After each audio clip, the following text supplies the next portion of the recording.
Students familiar with Greek life may have heard that UNC recently went from having 4 affiliated social fraternities to 2. But there used to be even more. Reporter Shelley Schwartz took a trip to the frat houses to find out what's going on. During the final week of March, the University of Northern Colorado said goodbye to 2 more of its Greek life organizations. Pi Kappa Phi and Pi Kappa Alpha, known more commonly to students as Pi Cap and Pike, joined a growing list of fraternities who are no longer recognized by the university. At this time, it is unclear as to why both organizations left the university, but they both seem to do so on their own. Bear News reached out to Pike and Pi Cap for comment, but neither were willing to. While those organizations left on their own accord, many before them did not leave on their own terms. Sigma Chi, Delta Tau Delta, Delta Chi, Alpha Kappa Lambda, Sigma Lambda Beta, and Tau Kappa Epsilon are among the many fraternities that have come and gone at UNC. So what's happening to all of these fraternities? Are they leaving on their own? Are they getting kicked off of campus? Largely, it seems to be the latter. Prior to the departure of Pike and Pi Cap, the Delta Chi fraternity was holding its own as the only active, non-affiliated fraternity on campus. UNC stopped recognizing them in 2022 under what members call unfair circumstances. During Delta Chi's fall 2021 formal, a member of the fraternity allegedly sexually assaulted a woman at the event. Although no accusations were made during the formal, upon returning home, executive members were alerted to the situation. President at the time of disaffiliation, Brandon Alexander, says that they immediately took steps to rectify the situation. We were definitely owning it. I reached out to the school, I reached out to national. It's hey, this happened at our event. Let's make this right. Delta Chi leadership also made the decision to remove the accused member from the fraternity. Delta Chi Vice President Matthew Truesdale says the group thought they were taking the right steps. We were thinking okay, good, we're doing everything right. We're following the rules. And our HQ is saying, yeah, you guys are doing everything right. You're following the rules. You're doing exactly what you need to. And the school just, waited and waited and waited. They waited until right before the fall of 2022, about a year after the original event occurred, to hand down their resolution. Delta Chi was suspended from the University of Northern Colorado. 2 years before Delta Chi's disaffiliation, Alpha Kappa Lambda found itself on the chopping block, but for a much different reason. On the corner of 8th Avenue sits a house that once witnessed quite the commotion when one of its pledging members showed up after ingesting multiple tabs of acid.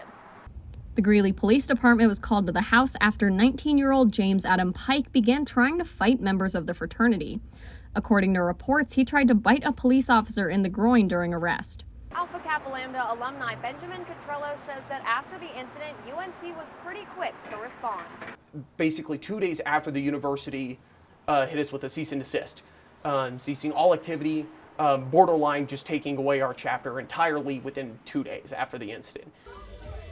Following the event, rumors that Alpha Kappa Lambda was a drug-filled fraternity weren't uncommon and were easily backed up by one of UNC's listed reasons for getting rid of the fraternity: use and possession of controlled substances. The investigation that followed occurred in tandem with an investigation into an event that happened the year prior. Members had brought drugs and alcohol to an off-campus event, and although no one was hurt, the inclusion of substances at the event, combined with Pike's LSD-fueled frenzy, spelled trouble for the fraternity. Alpha Kappa Lambda was suspended in summer 2020, but Contrello says the investigation didn't feel fair. Rather than them trying to figure out the situation, it felt like they had already jumped to a conclusion that they knew was going to be the end all. Not only did it feel unfair, Contrellos also felt a lack of individual support from the school.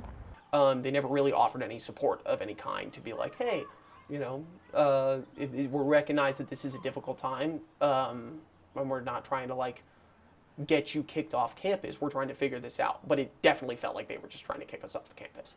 The lack of support hasn't only extended to the fraternities going off campus. According to Lambda Chi Alpha External Vice President Josh Lau, there's a lack of support even for fraternities that are affiliated. I feel like a lot of times our organizations are left in the dark about what's going to happen, or if specific things that we have to do to meet requirements for the school. He says that UNC's lack of urgency is hard on the fraternities. Those processes and that open communication there just has taken way too long, where we aren't able to function like the organization while we wait for the school to, do their own things. So instead of waiting around for UNC to finish investigations that in Alpha Kappa Lambda and Delta Chi's case took months, organizations are simply leaving. But without a university to police the fraternities, what's going to happen? According to Truesdale and Alexander, the disaffiliated fraternities will likely develop their own governing council similar to CU Boulder's IFC on the Hill, which encompasses multiple fraternities not recognized by the university. Alexander hopes that without the school by their side, members will be more accountable. If we get in trouble, if something bad happens here, someone's going to jail. Back when we were with the school, they, in like a weird way, protect the perpetrators.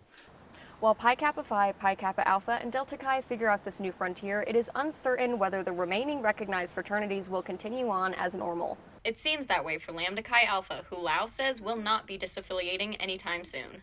While the future of the fraternities is uncertain, a UNC representative said that national organizations often approach UNC about starting new chapters on campus.